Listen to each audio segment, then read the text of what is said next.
Hard Mark Podcast. Shrimp on the barbie. Shrimp on the barbie. Do you respect that? That's corruption. I could make a fake snake. You do not pee in the pool. You do not pee on the barbie. All of myself is clean. Broadcasting from Casa Bonita, welcome to the Hard Mark Podcast, a show where I, Eric Donaldson, wrestling fan of over 30 years, introduce one match per episode to my co-host who has never watched wrestling. We talk about the backstory, we watch the match, and then we rank that match on our ever-growing list. The purpose of this show is to see what happens when someone who's never watched wrestling is introduced to its most notable matches, and without any further ado, here's my very authentic co-host, Flying Ryan Murphy. Ryan, how's it going? It's going very well. I feel as authentic as I've ever felt. Also, I think, Eric, we've been talking a little bit about Casa Bonita. In reservations, I think, hey, you want to go so bad, set a reservation up. You fly down, all right? You sleep on my couch if you need to for a night. I'm a father, Ryan. Well, I mean, bring your kid. I will. There's a chance in the near future. There's a chance I might be going to Salt Lake City. I know that's just a hop, skip, and a jump away from you. For what? For work. Oh, okay. Yeah, I mean, hey, you set that reservation. Do this. Go to Salt Lake City, set the reservation, come over, fly back, and then go back home. What a great idea. Why didn't I think about this? Stay at my house. It's not even worth it. Like, it's going to suck. Your back's going to hurt. What a salesman. Yeah, but we'll go to Casa Bonita together. You want to go? Like, it'll be fun. I love Denver. I'd like to go to Denver. At any other year of my life, I would have taken you up on this offer. But it's the finding the time to get away from the house these days is harder and harder, Ryan. I'll hit you up every other year to do this. We'll see if it gets a little better and if I'm still kicking. 2024 might be more doable. Although I do have some international travel plans, so we'll see how it all goes. Lucky, yeah, there you go. Okay, thank you. I am a lucky man. So to take a step back for a moment here, Ryan, we've come a long way. We've watched around 90 matches in total, give or take. I think we're just shy of 90 at the moment. And we've seen all kinds of matches. We've seen ladder matches. We've seen Hell in a Cells, Royal Rumbles. We've seen some good old down and dirty one-on-one contests and everything in between. But when I originally conceptualized the idea of this show, what I did not realize at that time was that this podcast was essentially going to be retracing the steps of my fandom, but in a more condensed form. Only slightly more condensed. I mean, who knows? We might go 30 years. We'll see how it goes. But it's been great. What's that? Part of that, Yeah. The key part. Well, I'm the key to your lock. I don't like that analogy for several reasons that we'll talk about after the show. And it's been great mostly. With some notable exceptions, it's been fun reliving these important moments from my 30-year plus wrestling fandom. But there is a drawback to that format, mainly as it pertains to women's wrestling. Now, I've had a few people actually ask me, what's so funny about that, Ryan? Okay, go ahead. I'm sorry. Okay, yeah. I don't know, nothing I've said is intended to be a joke to this point. Yeah. I've had a few people ask me, this is real, by the way. I've had people ask me, why haven't you shown Ryan more women's matches? Okay. And that's a valid question. Valid question, yeah. I have to say, and I'm not saying this is an excuse, but it is like the reason. Don't pin this on me, Eric. No, I'm not going to. Okay, all right. Because we're retracing my fandom, I will say there really wasn't a lot of good or even decent women's wrestling on TV when I first started watching the WWF in the mid-'80s. Even once women started getting more featured on TV in the mid to late 90s, a lot of that were like bra and panty matches, pudding matches, and other things like that. And the idea of two grown men sitting down and watching the softest of softcore porn while Skyping together is pretty sad. Good call. It's the brains of the operation right here saying this is probably not like a... I am the puppet master. This is true. And so while the WWE has had a women's division for several decades now, it wasn't really until the past 5 to 10 years that they've actually treated it seriously. And so we haven't watched a ton of stuff from that time period at all, regardless of gender. So that's the explanation. Again, what time period are we talking here? Like the past 5 to 10 years. So 2010-ish up. Yeah. Mm-hmm. Okay. Even like mid 20 teens until now. Yeah. Okay. All right. So I'm going to try to do better, but again, that's the explanation. It's not an excuse, but that's kind of the reason for all of that. But speaking of doing better, this is the part you're going to like. To hear Ryan tell it, he's colorblind. He's gender blind. You name the blindness, and he's got it. Although the data would seem to indicate that that's not the case. No, dude. Because when I look over our spreadsheet, while we've only watched 3 women's matches, the highest ranked of them is Sasha Banks versus Bianca Belair at number 56, which is firmly in the okay section, teetering towards bad. Now, do I believe that match is okay, teetering towards bad? No.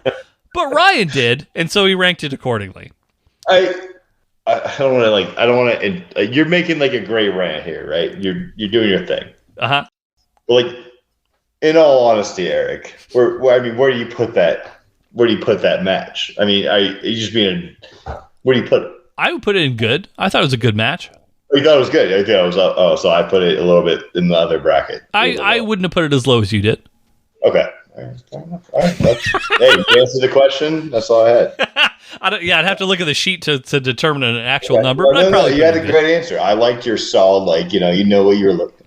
Yeah, it was. I don't think. Maybe it was. I don't know. I think it would be like middle, somewhere in the middle of good. I like your. Yeah. Okay. All right. So, despite all of that, we had an episode. This was a bit ago. This is before we left on our break, where Ryan requested that we give this whole women's wrestling thing another try. So here I am, Ryan, just a girl standing in front of a boy, asking him to love her. I feel that. Anyway, on today's enough of the Jerry Maguire references. On to today's match. Our first competitor. Eric. I'm feeling it so hard right now. Feel it a little less hard, please. Our first competitor is a woman we've seen once before. This is way back in the 12th match that we ever watched together. This is our very tenuous tie to the promo that we just saw in Rumpus Time. Charlotte Flair. She is the daughter of Ric Flair.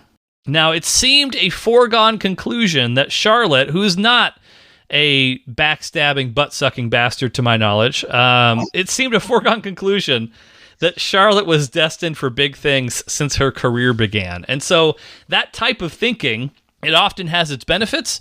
It also has its detriments. So from her debut in the WWE back in 2012, Charlotte has been positioned as the centerpiece of the women's division, someone that the company could build the rest of their division around. Charlotte had all of the physical tools that the WWE had traditionally gravitated towards. She was tall, blonde, athletic, attractive, strong, but there was always a smattering of detractors who, whether they were right or wrong, felt that Charlotte had been given the keys to the kingdom because of her dad. Key to her lock, some would say. The key... don't force me to say it. The key to her lock, yes. And to use the X terminology, not Twitter, mind you, the X terminology that I've heard floating around, a Nepo baby. Yeah, for sure. Yeah. Which, for the record... I don't really agree with that. It's obvious that she's worked. Go ahead. You don't agree with that? I mean, that sounds insane. Like Ric Flair's, that's nepotism to the fullest. You know. I mean, I would say. I mean, so he got her. Yes. Well, okay. Well, I mean, we can talk about it a little bit.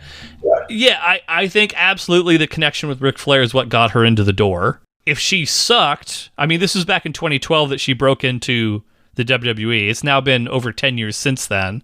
If she sucked, she wouldn't be around anymore, I don't think. Even with the tie to Ric Flair. And I think it's totally fair. So if she's good, if she's made her point, but getting into the door is the hardest part, right? Like Yes.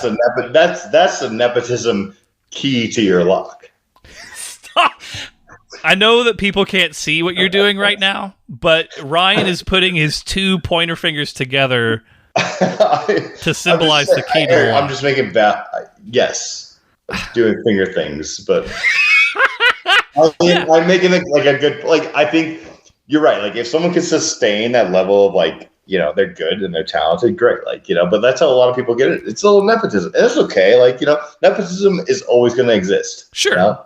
I think, and I agree that absolutely there was like a level of nepotism involved with it, at the very minimum, getting her into the door for sure. And she's good. I think that the term Nepo baby is, and without looking at the Urban Dictionary definition of it, is probably mostly towards people who like repeatedly fail and fuck up and just get chance after chance after chance because of who they're related to. So overall, and again, you made valid points, but I don't agree. Like, I think reducting her to like a Nepo baby is probably a little unfair to her. Like, she's worked her ass off. She's very talented. I want to say I did not reduce her to that. I just said, like, nepotism played a role in getting in. Sure. I didn't call her a Nepo baby. I think and if she's I think, like, if you're nepotism wise, if you're talented, great, like, fine, get in, like, you know, but like, you have to prove it. You know, if you suck, then that's when really nepotism sucks, you know. It's so funny too, because if you would have just let me continue talking, I would have addressed the exact same thing that you addressed. But here's what I wrote in my script. At the same time, it'd be naive to think that her family ties didn't open some doors for her that others would have to break down by force. So there you go, Ryan. We're a lot alike, Eric. Yeah, way to extend that by another like 3 fucking minutes.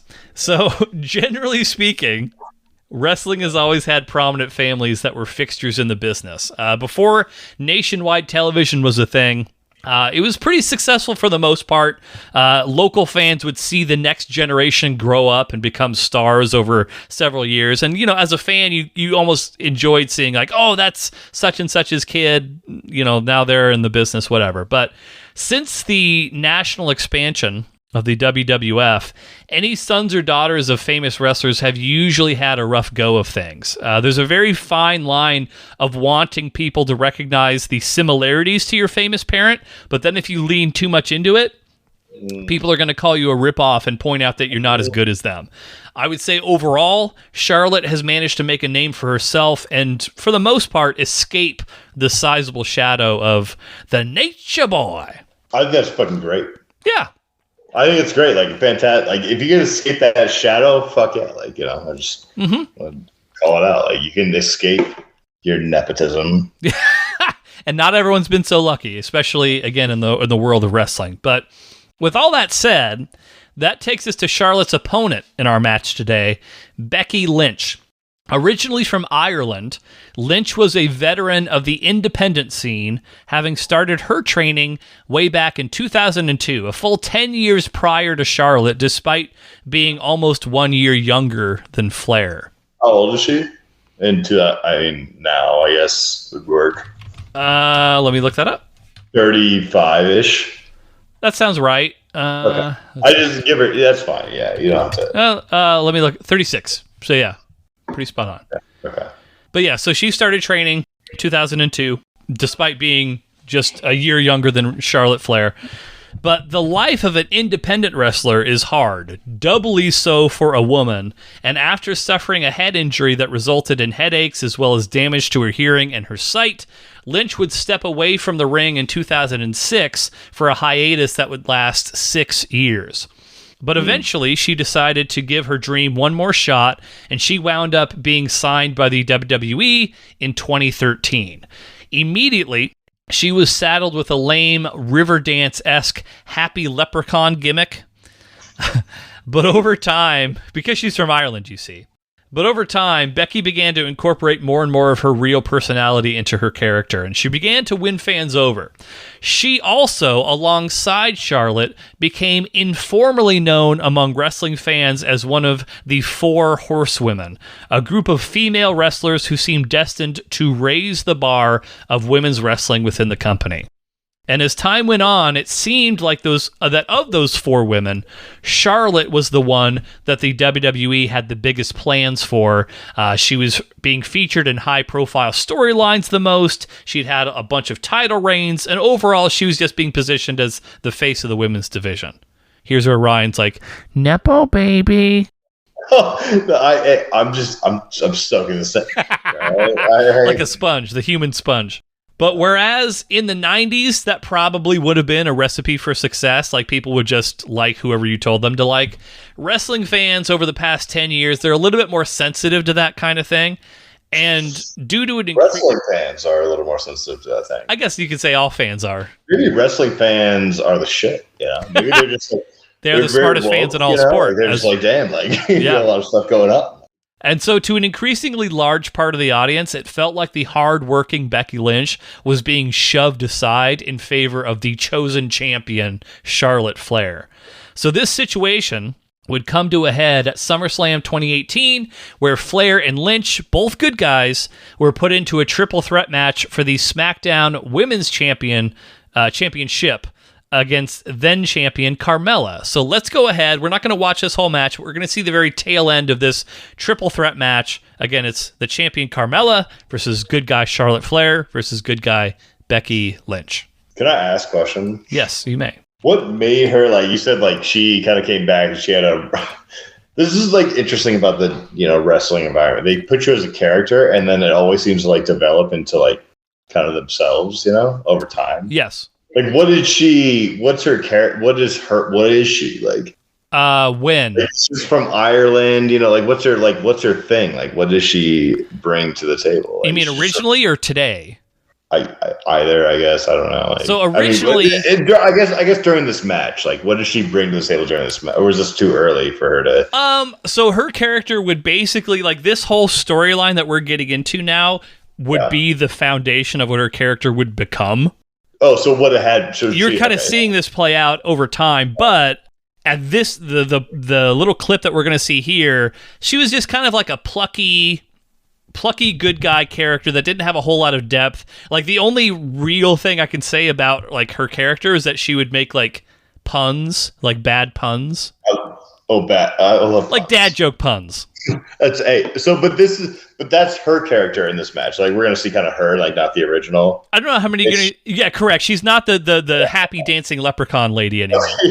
You hear this all the time. It's like they started as a character and they kind of like evolve. Yeah, like Steve Austin. Steve Austin absolutely went through that. No, like and The Rock. I was curious where she was at in her arc. Yeah, I just sent you the link. Are we good to start? Yeah, go for it. All right, I'm starting now. Okay. So that's Becky with the red hair. That's Irish girl. That's Irish girl. There's Charlotte in the pink. This is the end of a triple threat between the 3 women. And a exploder back to the center of the ring. And now smart move. Danger again, center of the ring. Smart move. Oh. Natural selection. Cover. Charlotte Flair is at 7. Okay. So it wasn't your pick. This doesn't count against your record. This is, again, just flavoring. But this is what I wanted you to see. I want you to pay attention to the crowd during this next bit. A new SmackDown Women's Champion.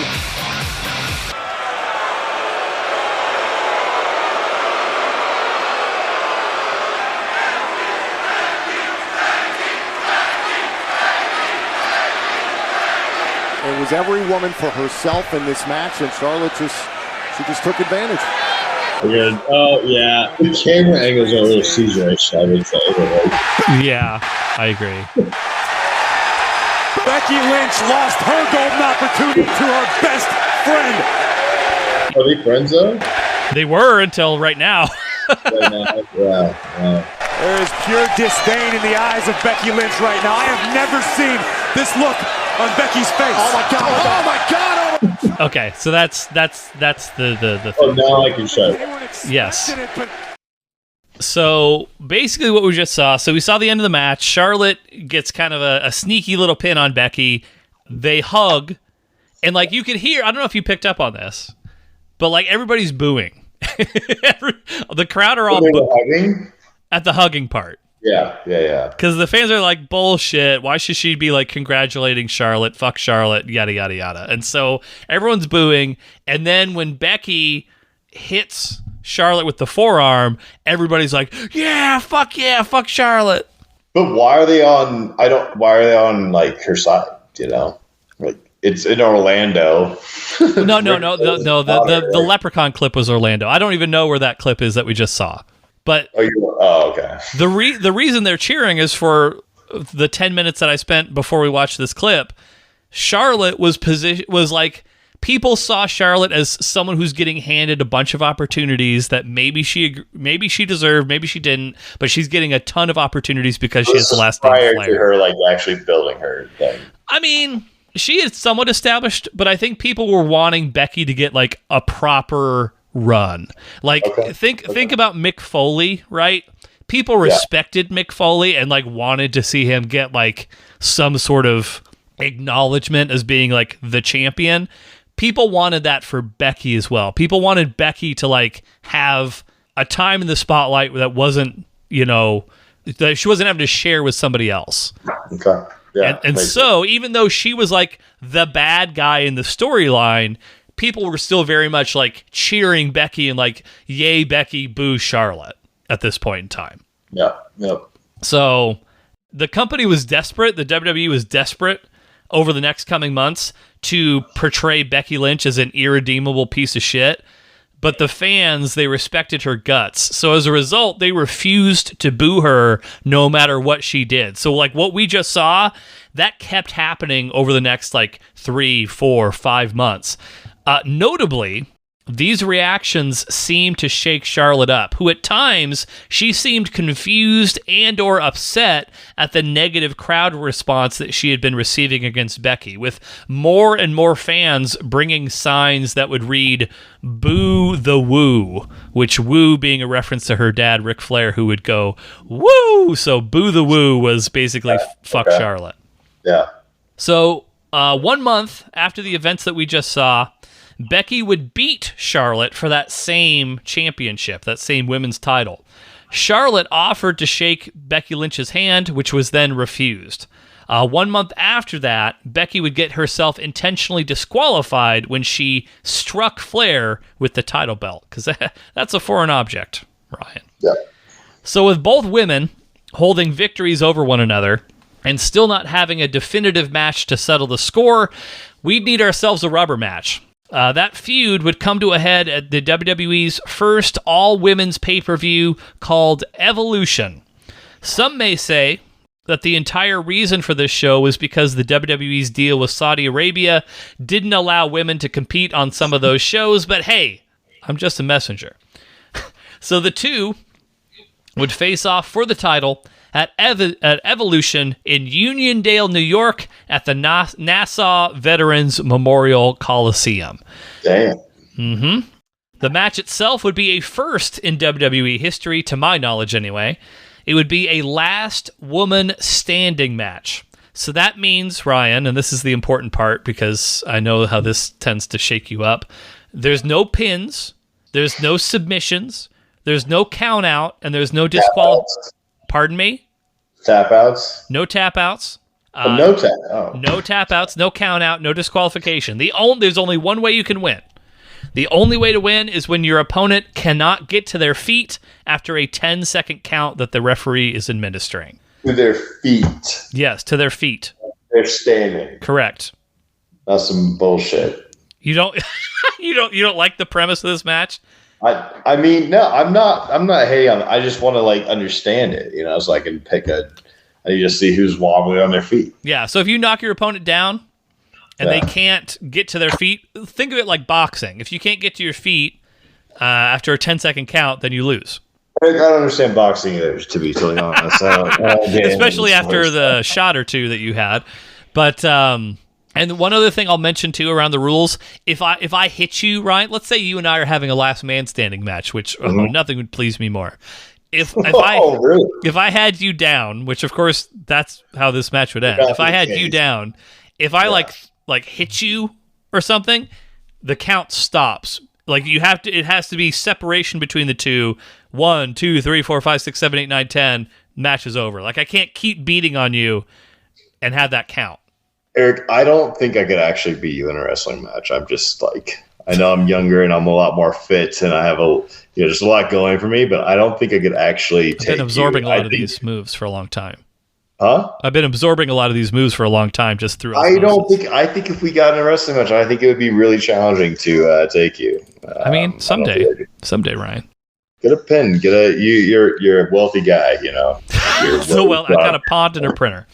So we're going to settle the score between these two women here today. We'll also see if the WWE's propaganda machine has started to pay dividends as far as the story is concerned, or if the fans' loyalty to Becky Lynch remains strong in spite of the company's best efforts. So that's the match. We've got your Irish gal, Becky Lynch. We've got Ric Flair's prized daughter, Charlotte Flair. To kind of close this out, wrestle with the data.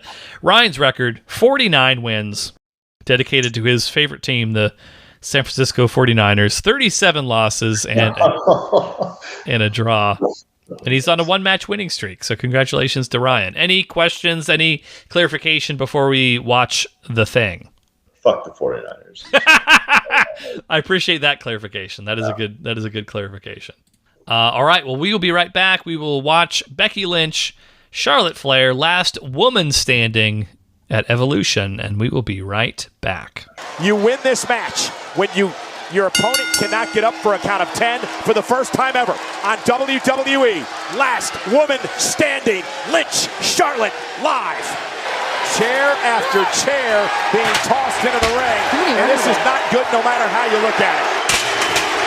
Renee, this just feels personal. This feels she was looking ugly. for the suplex and perhaps trying to put... That's Charlotte! Right onto the steel chairs. A vicious, remorseless Becky Lynch. Now Charlotte with Becky Lynch on the table. Charlotte closing in perhaps on what would be an 8th championship in WWE. A historic 8th championship. Becky back to her feet. Charlotte Flair's in trouble. Becky Lynch. Through the table. And now the count by the official. Will Charlotte make it to her feet this time after a massive powerbomb from Becky Lynch through the table? Now a count of 4. Counting on rage and adrenaline at this point. Can Charlotte stand? Her spine smashed through the table. Count of 6. Charlotte trying to make it back to her feet. Count of 7 now. Can she make it back? Official in a count of 8. Charlotte back to her knees. It's over. Becky Lynch. Becky Lynch retains the title. Here is your winner, and still the Smackdown Women's Champion, Becky Lynch. Standing ovation from the WWE fans here tonight for these two. We just watched Charlotte Flair versus Becky Lynch for the Smackdown Women's title, I guess. I'm not sure. Ryan, what did you think of the match? I had a lot of feelings. Yeah, you do. Eric, I had a lot of big feelings flowing through me, all right? Eventually get to teach your daughter about big feelings. I'm having big feelings right now, you know. You simultaneously said that the match sucked ass, but also that you loved it. It did, it matched the exact type of match that I fucking hate, that just goes on and on for no reason.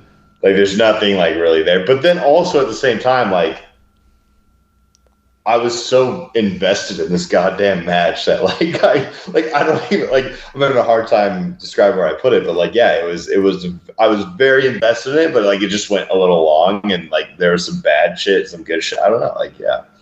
When I said this was the dumbest fucking match, I was being a little overboard. I think so too. Yeah.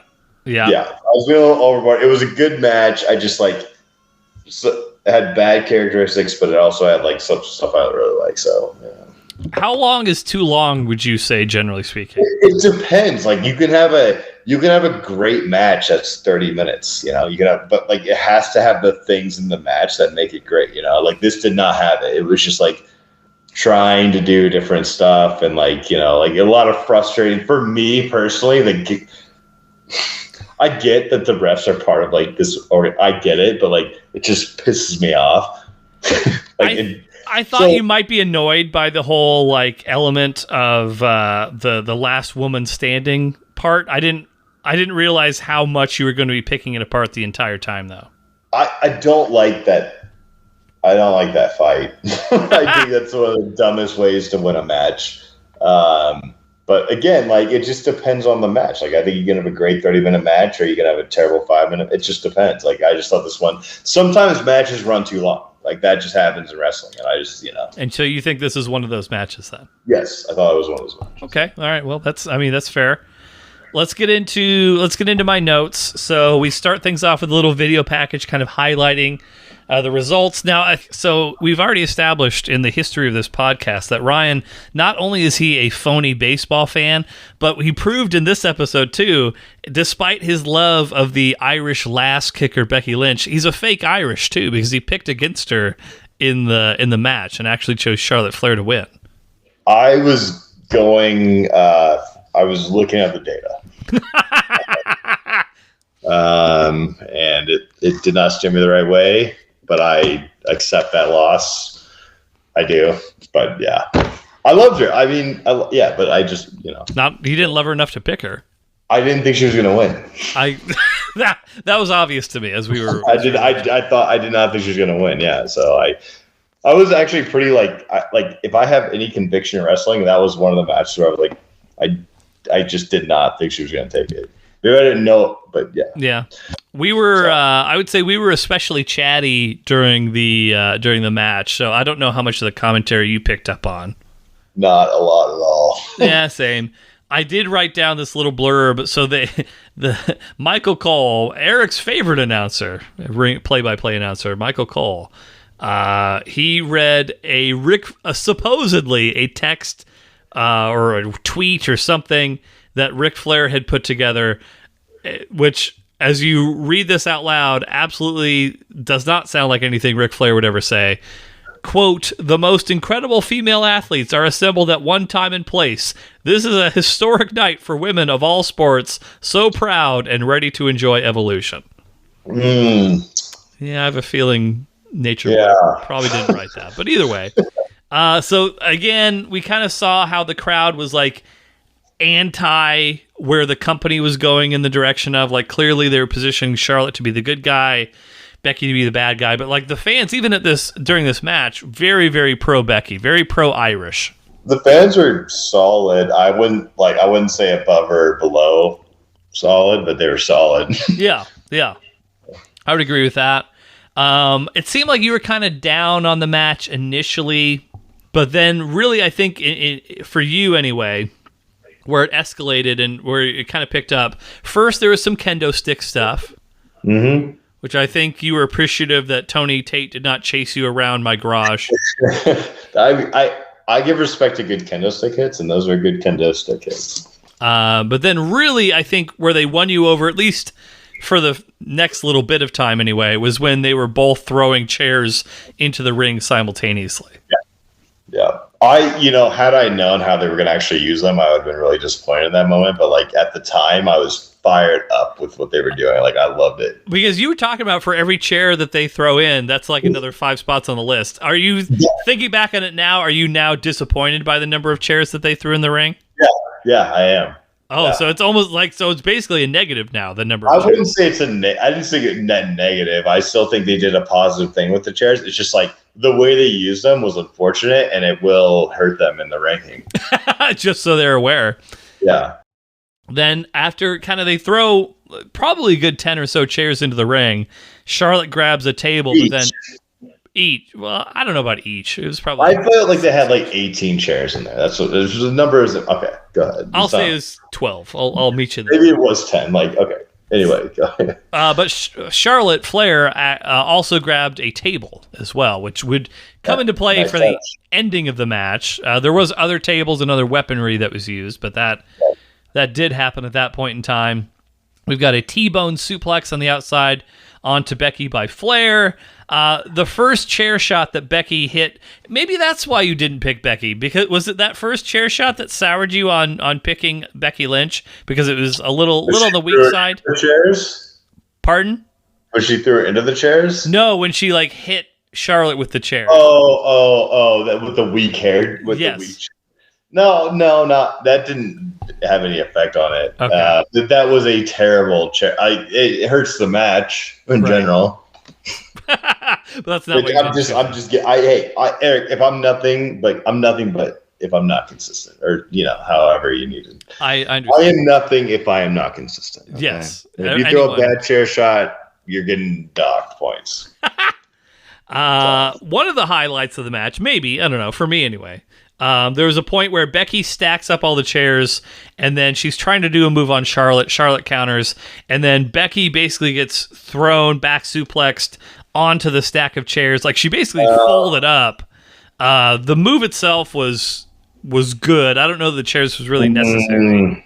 But okay, I'll agree with you. The move was fine, but I just did that. The chairs really pissed me off because it felt like that was like a part of it, and it was just like, you brought these chairs in, you're like, I want to see people smack each other around with these chairs, and they just did a very weak little move into the chairs, So sure, I get it. They go back and forth a little bit. Charlotte goes outside. She grabs a second table, which she then brings into the ring. One thing, I don't know if you notice this so much. So I really don't watch a whole lot of WWE these days. One of the things I just absolutely can't fucking stand, and I mean, clearly it's been going on for at least 5 years. I think it's probably been going on for more. The shaky cam. So there's so many moments where there's a lot of action where the camera is moving so much that you can't even really focus. It's too fucking much. And there was a good amount of that. It's like a seizure. It's like a seizure creating camera. Yes. And I think the reason they're doing that is to be if there's not really solid contact, you can't tell because it's obscuring your view. But oh my God, it sucks. It makes me kind of sick to my stomach. Yeah. I can't handle it. Maybe I'm getting old, but I can't handle it, I'm surprised that you picked up on that too, though. Yeah. So we have, I think the point that you actually chose the winner, well, she wasn't the winner, but you made your pick anyway of Charlotte Flair, was Becky Lynch kind of did a slam onto the chairs, and that's when you made your choice. Was it kind of the standard, she's getting her ass kicked, so she's probably going to win type of thing, or was there something else going on to your decision making?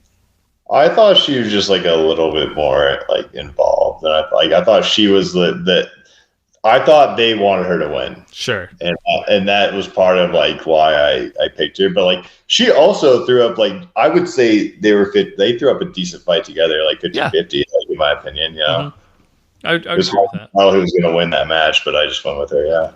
That led to the table coming into play. So Becky tries to go for a move. It doesn't. She gets cut off. There's a little. What did you call it? Little flops.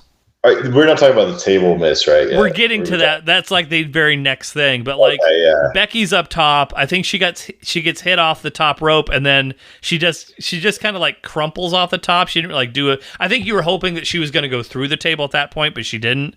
So then she gets set on the table. Charlotte goes for her move, which the first one didn't quite connect. So she goes for a moonsault. I know that's one of your favorite moves, the moonsault, backflip off the top rope. She catches Becky a little bit, but obviously not solid enough to break the table. They have to reset up the table, reset up Becky. Do you think that was intentional? Do you think she was supposed to make it on the first one? Yes. Okay, all right. I just wanted to the fact that they immediately went back and did almost the exact same thing means... And they did.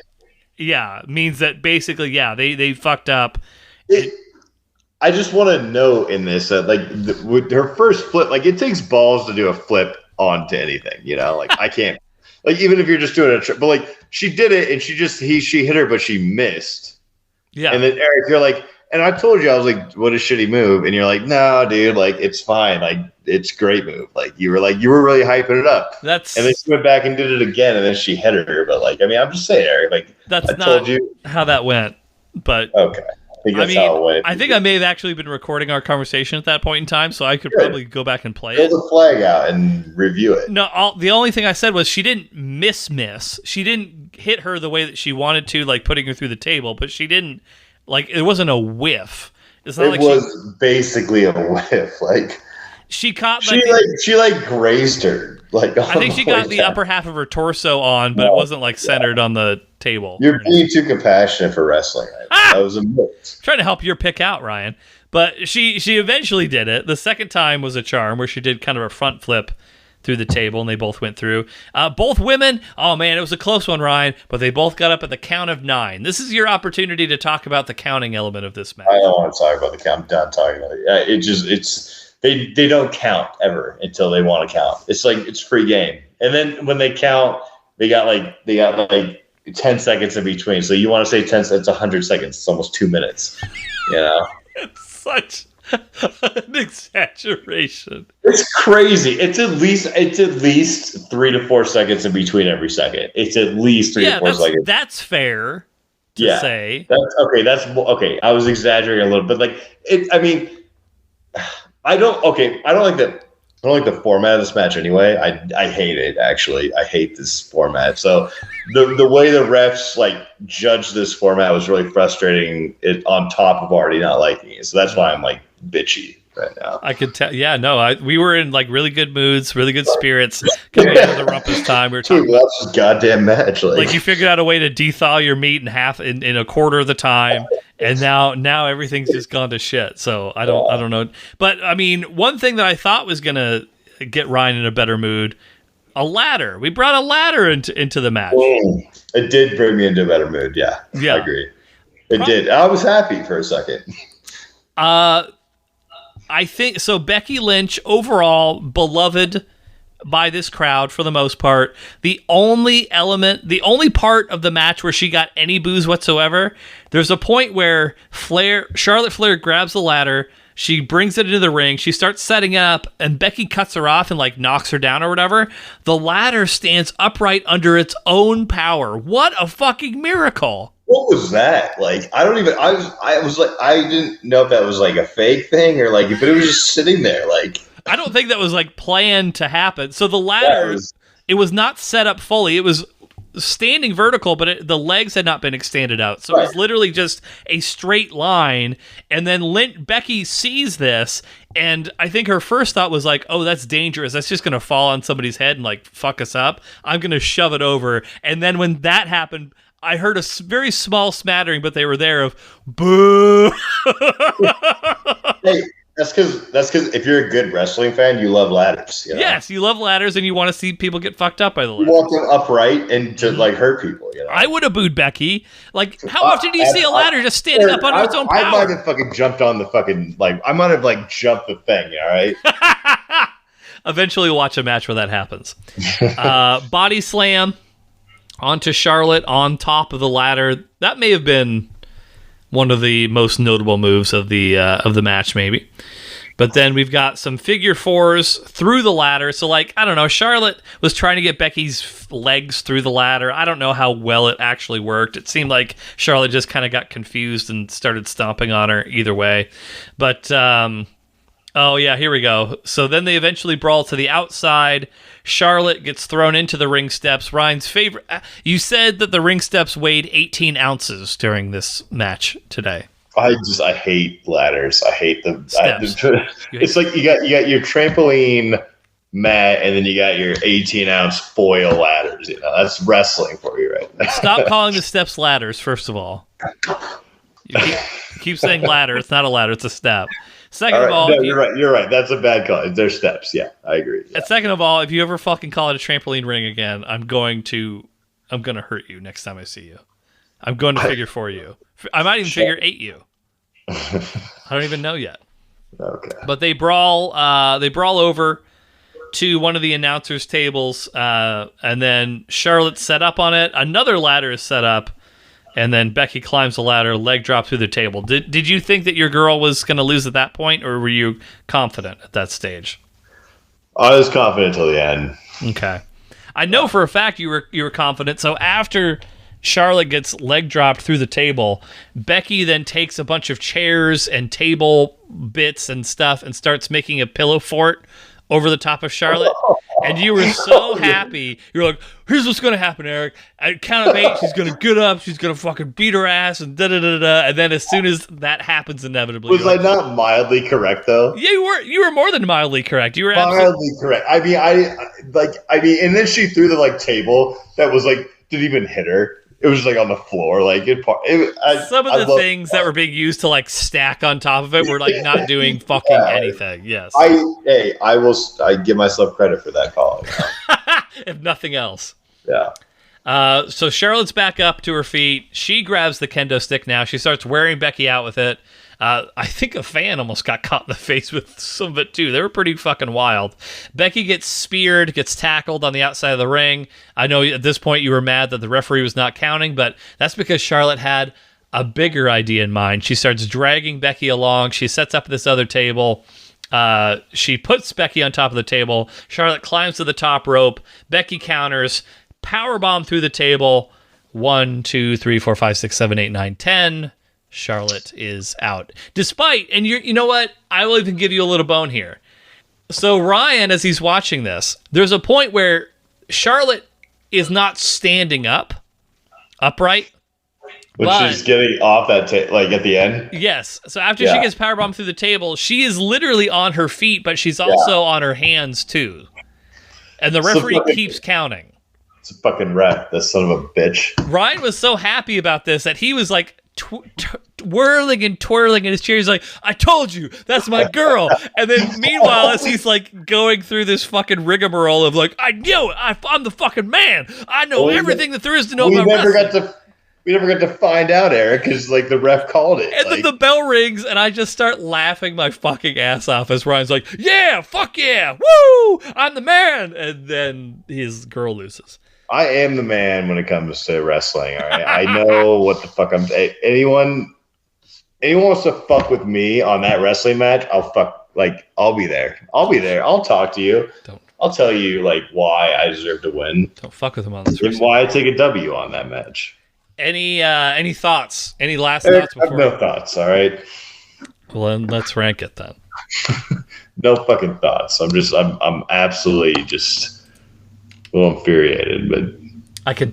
No, you're not shy from telling people about that. So where do we think this match? All right, hold on. Let me hop in here. I got ranks in our list. I want to make sure we're not sexist on this ranking. Oh, well, more important than that, you should rank it. Shut up, Eric. What? Every time I fucking make a ranking on a women's match, I get called sexist. But at the same time, I did tell you when we first started watching the match, I will know if you're not being truthful about your ranking. All right. I will be, Eric. I'll be truthful, and I will be if that means being a sexist. That I'm not. That's fine. I think this match is it's somewhere in between the upper okay and the lower good. No, okay, hold on. You were talking so much about how this match sucked, how you hated the counting element. I thought for sure that you were probably going to put it in okay or maybe bad. I think that this okay, so I knew this. You made it clear this is going to be a women's match, right? We haven't watched a ton of. I did make that. So I am prepared to, and I thought what they brought to the table, especially with the chair throwing. There was several good moves too. But then they didn't use the chairs for anything meaningful, per your words. That docked it. It could have been in the good. Now I'm having to wonder if it's just no. So it got docked points, Eric. If I'm not a man of my word, then I'm not a man at all. So I think it's probably gonna land in somewhere in the upper okay. But I did think the match had good. I was very invested in it. It was a little. Actually, one thing that pisses me off no more than anything is a match that runs too long. So this did piss me off a little bit. So it gets dropped. But sure. So let me know what general area you're thinking of. Don't.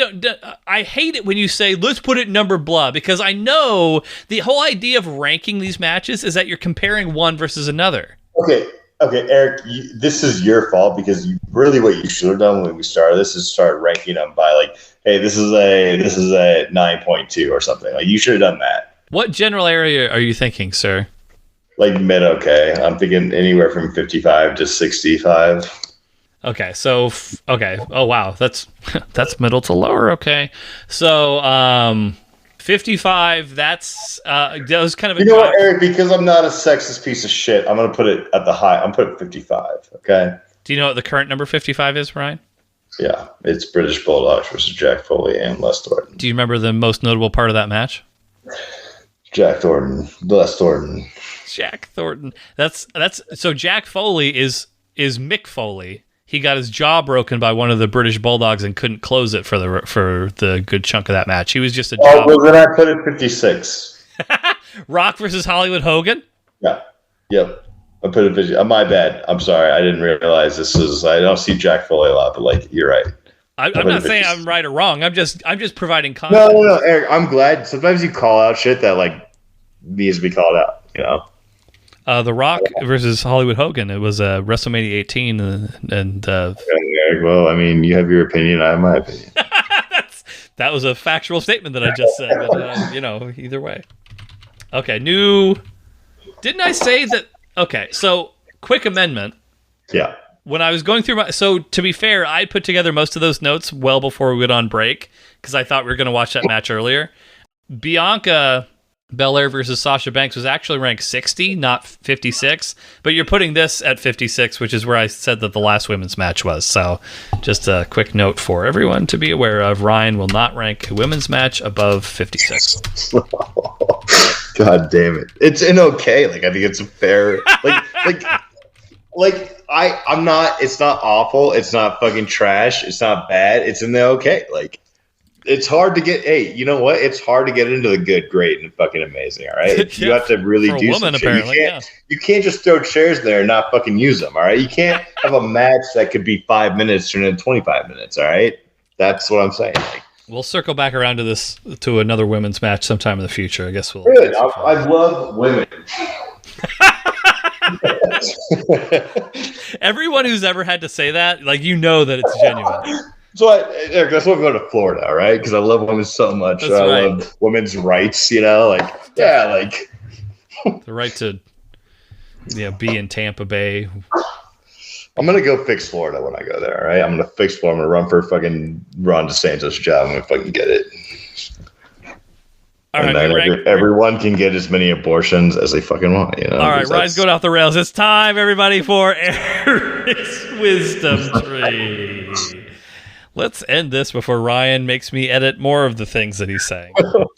Are we still on air? Yeah. Yeah. Unfortunately, we are. This is a quick one, and I think that you'll agree, Ryan. All right. And I think that this should be there's really no room for debate here. Every restaurant should serve buckets. And when I say buckets, I'm talking about the Rock wood-fired pizza. Mm-hmm. The bucket. Oh, you're talking about the drink, the bucket. I'm talking about that it's like a 5 rum mix. Yeah. Limit 2 per visit. Yeah. In a plastic beach pail bucket. Wait, do you mean like for free for the group to have? Like instead of serving like chips, they just give you 5 straws and you just suck out of it? Like, I mean, I'm not gonna say no. I wasn't thinking that. I wasn't under any pretense that we were going to be getting these a free bucket to share for the table. You just think they should have them. Right? They should at least have them as an available option on the menu, because I was at a restaurant. I don't even remember which restaurant anymore, but I was at a restaurant and I was like, you know what I could really use right now? A bucket. And I browsed and I was like, do they have any equivalent of a bucket? And they didn't. So I just ordered something else. Eric, I will say, you're right. I'm fully in agreement with you. I'm not. What I want to say here is, like, I remember buckets being a big thing when I was like, I remember being like 19 and we were over at these girls' house who were like 21, 22, and they went to the Rock and they got buckets. And then I had a bucket one time. I was like, this is really kind of like a sugary, kind of like a lot to handle, I'm not, but again, like, I think they should have it available, like, sure. Yeah. Like, I think it should be an option. I'm not, Eric. I don't even need the commemorative sand pail. I just want the option of the drink. If I made you a bucket, if I came over to your place and I made you a bucket, you'd be like, sick? Absolutely, yes. I've Googled and you online. Like that. You like the sugary, like, kind of fucking, It just does its work fast. That's okay. the reason they limit you to 2.